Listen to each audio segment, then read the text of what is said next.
కడియం శ్రీహరి గారి నాయకత్వం. జై కడియం. ఓకేనా? ఇంటారా? ఈరోజు రంగనాథపల్లి మండలంలో కాంగ్రెస్ ప్రభుత్వం స్మార్ట్ రేషన్ కార్డుల పంపిణీ సందర్భంగా ఏర్పాటు చేసిన సమావేశ సభాధ్యక్షులు స్థానిక తహసీల్దార్ మరియు ముఖ్య అతిథిగా చేసిన పెద్దలు, మన నియోజకవర్గ అభివృద్ధి ప్రదాత మాజీ ఉప ముఖ్యమంత్రి వర్యులు గౌరవ శాసనసభ్యులు గౌరవ శ్రీ కడియం శ్రీహరి గారికి, వేదిక మీద ఉన్న పెద్దలు ఎంపీడీఓ గారికి, మండలంలోని అన్ని గ్రామాల గౌరవ సర్పంచులు సోదరి సోదరిమణులకు, ఇక్కడికి విచ్చేసిన మా పార్టీ జిల్లా రాష్ట్ర మండల గ్రామస్థాయి నాయకులకు, మరి లబ్ధిదారులకు, విలేకరులకు అందరికీ హృదయపూర్వక నమస్కారాలు తెలియజేసుకుంటూ, ఈరోజు మన నియోజకవర్గం పెద్దలు కడియం శ్రీహరి గారి నాయకత్వంలో నెలకు ఒక 2-3 మీటింగ్లు పెట్టుకొనైనా ప్రజలతో నేరుగా కలిసి ఉండడం, ప్రతిరోజు ప్రజల కొరకు నిరంతరం గ్రామాలలో తిరిగి మౌలిక సదుపాయాలు కానీ, అభివృద్ధి కానీ, రైతులకు కావాల్సిన కరెంటు కానీ, నీళ్లు కానీ ఇచ్చే పనిలో 24 గంటల రిజర్వాయర్లు పడి తిరగడం, మేము మా నేత మా నాయకుడు కడియం శ్రీహరి ఆధ్వర్యంలో మేమంతా మన మండలం నియోజకవర్గ అభివృద్ధి కొరకు నిరంతరం పాటుపడుతున్నాం. అందులో భాగంగానే మరి ప్రజా సంక్షేమ కార్యక్రమాలప్పుడు కూడా మీ అందరితో నేరుగా మేము మా సార్ ఆధ్వర్యంలో కలుసుకోవడం జరుగుతుంది.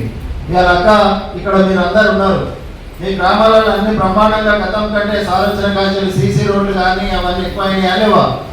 ఓపెన్గా చెప్పాలి, అయినాయా? అన్ని ఎస్సీ కాలనీలలో బ్రహ్మాండంగా చేసినామా? ఎల్లారెడ్డి కూడా పనులు ఎవరైనా వచ్చారా? 50 లక్షల రోడ్లు సార్ ఒక్కటే చిన్న ఊళ్ళో కూడా వేసాడా? గౌరవ కడియం శ్రీహరి గారు వచ్చిన కాంచెలు 1400 కోట్ల రూపాయలతోటి నియోజకవర్గాన్ని ముందుకు తీసుకుపోతాను. పోయినసారి ఒకటే యాత్రగా పండినాయి మనకు. మొన్నటి దేవుని దయ వల్ల సార్ నీళ్ళు ఇస్తే విపరీతమైన ఒడ్లు పండించుకున్నాం. ఎక్కడ వర్షం వస్తుందో టెన్షన్ పడ్డాం. ఒక్క చుక్క వర్షం రాలేదు. వేదిక మీద ఉన్న ఎంఆర్ఓ గారు కానీ, మా సిఐ గారు కానీ, ఎస్ఐ గారు కానీ, యువత మా నాయకులు అందరం కలిసి కష్టపడి ఆ ఒడ్లను అయితే గోదావరికి పంపించినామా లేదా? పంపించినామమ్మా. అదే రకంగా ఏ నియోజకవర్గంలో జరగనంత ఇక్కడ ఎంతమంది సీఎం రిలీఫ్ ఫండ్లు ఆపద సంపదకు పెద్దలు కడియం శ్రీహరి గారు తెచ్చితే ఎల్ఓసీలు కానీ, సీఎం రిలీఫ్ ఫండ్ చెక్కులు కానీ గతంలో తీసుకున్న వాళ్ళు ఒక్కసారి చేతులు ఎత్తారా? కళ్యాణ లక్ష్మి షాదీ ముబారక్ వచ్చిండ్రా? ఇట్లా అంటే ఎందుకు చెప్తున్నాను అంటే, ఈ నియోజకవర్గంలో జిల్లాలో ఎక్కడ లేనంతగా త్వరితగతిన పని చేయించి ఏ చెక్ అయినా నా ప్రజలకు ముందుగా అందుతే ఏదైనా ఆపద సంపదకు ఆ డబ్బులు అక్కడికి వస్తాయి, ఆ అక్కా చెల్లెలకు చేతిగా ఆపద సంపద పోతాయని ఎవరు పట్టించుకోలేనంత పట్టించుకుని మనకు సీఎం రిలీఫ్ చెక్కులు కానీ, కళ్యాణ లక్ష్మి కానీ, షాదీ ముబారక్ కానీ ఇవాళ కూడా అర్జెంట్గా ఎక్కడ ఇవ్వాలని ప్రోగ్రామ్ అర్జెంట్గా పెట్టించే స్మార్ట్ కార్డు కానీ అది కడియం శ్రీహరి గారి చొరవతోటి మీకు తెలవాలనే విషయాన్ని ఈ సందర్భంగా మీకు తెలియజేస్తున్నా. ఇవాళ మన నియోజకవర్గాన్ని అన్ని రంగాలలో ముందుకు పెద్దలు తీసుకుపోతాను.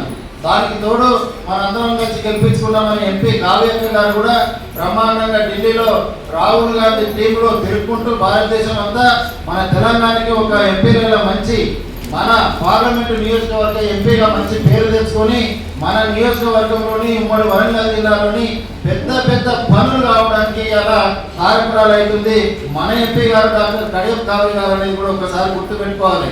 ఇక్కడ ఒక పక్క మన గౌరవ శాసనసభ్యులు 1600 కోట్ల రూపాయలతో నియోజకవర్గాన్ని ముందుకు తీసుకుపోయి హాస్పిటల్స్ కానీ, ఇంటిగ్రేటెడ్ బిల్డింగ్స్ కానీ, యంగ్ ఇండియా స్కూల్స్ కానీ, డిగ్రీ కాలేజ్ కానీ, రిజర్వాయర్లు రైతుల కాలు జరపడానికి 146 కోట్లతోటి సీసీ కెనాల్స్ చేసి ప్రతి సంవత్సరం రైతులు బాధపడకుండా కడియం శ్రీహరి గారు ఉన్నంత కాలం దేవాలయ ప్రాజెక్టు, రిజర్వాయర్ల కింద కెనాల్స్ పర్మనెంట్ గా రైతుకు నీళ్లు అందించి పట్టెడు అన్నం ఈ దేశానికి పెట్టే విధంగా నా పేరున్నారని పిలిచేసిన నాయకుడు మన కడియం శ్రీహరి గారు.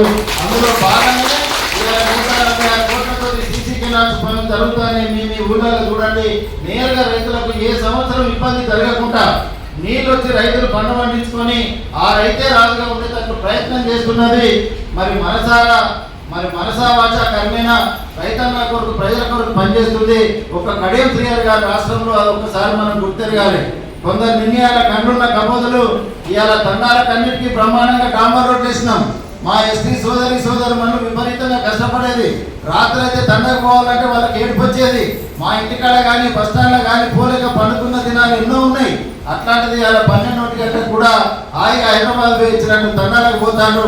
ఆ తండాలన్నింటికీ లింక్ రోడ్ వేసింది మన కడియం శ్రీగారు గారా కాదా? నిజమా కాదా? ఎన్ని కోట్ల రూపాయలతో వచ్చి మన మండలంలో ఫతేషాపూర్కు 2 రోడ్లు వేసిండు. అటు ఒక రోడ్డు మంజూరు చేసిండు, ఒక రోడ్డు రామచంద్రపురం వరకు వేసిండు, ఒకటి ఇట్లా లక్ష్మీతండం చేసుకున్నాం. ఇట్లా రకరకాల నియోజకవర్గంలోని ఒక గ్రామానికి 3-4 దిక్కుల రోడ్లు ఉంటే వారి పదవి అయిపోయే లోపు ఇక రోడ్లు వేస్తారేమని ఉంటే ఈ ఖరాబ్ అయినా బాగా చేసుకోవాలి తప్ప ఇక కొత్త రోడ్లు వేసేది లేదు అనే విధంగా నిధులు తెచ్చి వారు పనిచేస్తుంటే కన్నున్న కబోదులు లెక్క అక్కడోడు రాజకీయ కక్షతోటి పదవి వ్యామోహంతో కడియం కుటుంబం మీద, కడియం శ్రీగారి గారి మీద అక్కడక్కడ కొందరు కావాలని ఉద్దేశపూర్వకంగా ప్రజల్ని తప్పుదో పట్టడానికి మాట్లాడతారు. అట్లాంటి వాళ్ళకు మా అక్క చెల్లెళ్ళే మీరే స్వయంగా చూస్తారు. మీరు న్యాయంగా మాట్లాడతారు, అభివృద్ధిని చూసే మాట్లాడతారు, శారీరకంగా కష్టపడతాడు. సంక్షేమ పథకాలు మీ చేతికి 1 రూపాయి లంచం లేకుండా షాదీ ముబారక్ కానీ, కళ్యాణ లక్ష్మి కానీ, రేషన్ కార్డు కానీ, ఇచ్చిన ఇందిరా మిల్లు కానీ ఏ రకంగా మీకు నేరుగా అధికారులు నాయకులు వచ్చి ఇచ్చి మీకే భయపడి అమ్మ తీసుకోకుండా అనే పని వచ్చిందంటే అదొక కడియం శ్రీగారి గారి వల్ల.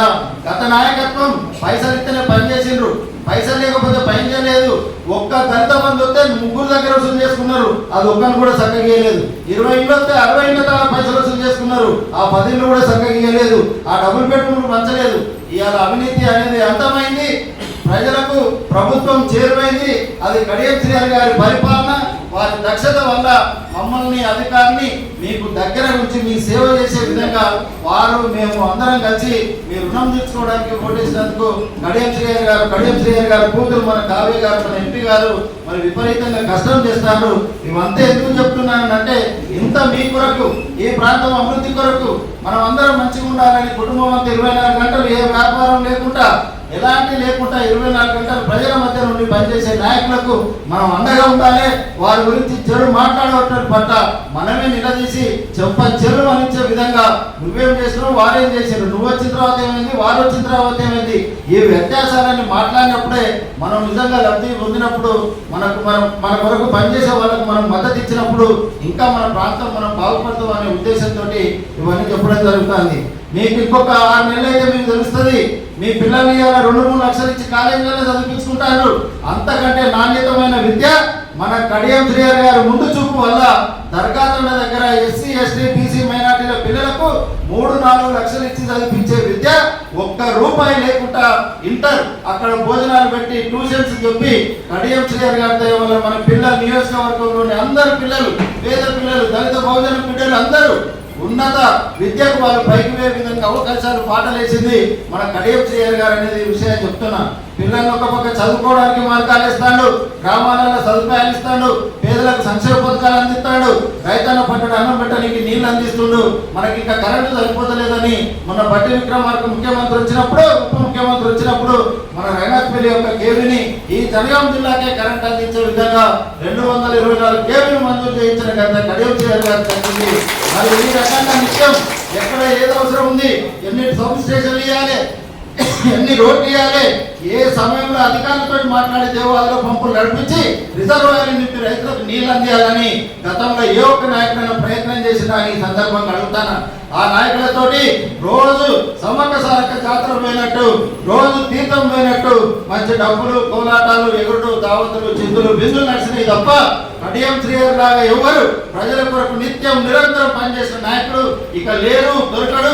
వారి నాయకత్వంలో మనం ఉండడం అదృష్టంగా భావించుకుంటూ వారికి మద్దతుగా మనం ఉండుకుంటూ ఇంకెన్నో సంక్షేమ కార్యక్రమాలను, అభివృద్ధి కార్యక్రమాలను ముందుకు తీసుకుపోతూ వారి నాయకత్వంలో స్టేషన్ క్యాంపు నియోజకవర్గం సర్వతోముఖాభివృద్ధిగా తీర్చిదిద్దుకోబోతుందని సందర్భంగా కూడా మా మండల ప్రజలకు, మా అక్కా చెల్లెలకు, విలేకరులకు, లబ్ధిదారులకు ఈ సందర్భంగా తెలియజేసుకుంటూ మీకు స్మార్ట్ కార్డులు మరి తీసుకుంటారు. దానికి తోడు కడియం శ్రీగారి గారు మనం 50,000 మంది జనాభా ఉంటే 20,000 మంది కార్డులు ఉన్నాయి, ఇంకా 2,200 కొత్త ఇచ్చినాం. ఇది నిరంతర ప్రక్రియ. ఇంకెవరైనా మిస్ అయినా కూడా లబ్ధిదారులకు వస్తూనే ఉంటుంది. ఎవరైనా రాకపోతే మాకు ఫోన్ చేయండి, నేరుగా కడియం గారిని చేయండి, వారి పిఎల్ని చేయండి. మీకు అధికారులతోటి మాట్లాడి ఏ బ్రోకరిజం లేకుండా రూపాయి లేకుండా ఒక్క ఫోన్ కాల్ తోటి మీ పనులు చేయించే బాధ్యత మా నియోజకవర్గ క్యాంప్ కార్యాలయం కడియం గారి ఆఫీస్ తీసుకుంటుందని ఈ సందర్భంగా తెలియజేస్తూ నాకు ఈ అవకాశం ఇచ్చిన పెద్దలందరి కృతజ్ఞతలు తెలియజేస్తూ ముగించుకుంటున్నా. జై కడియం.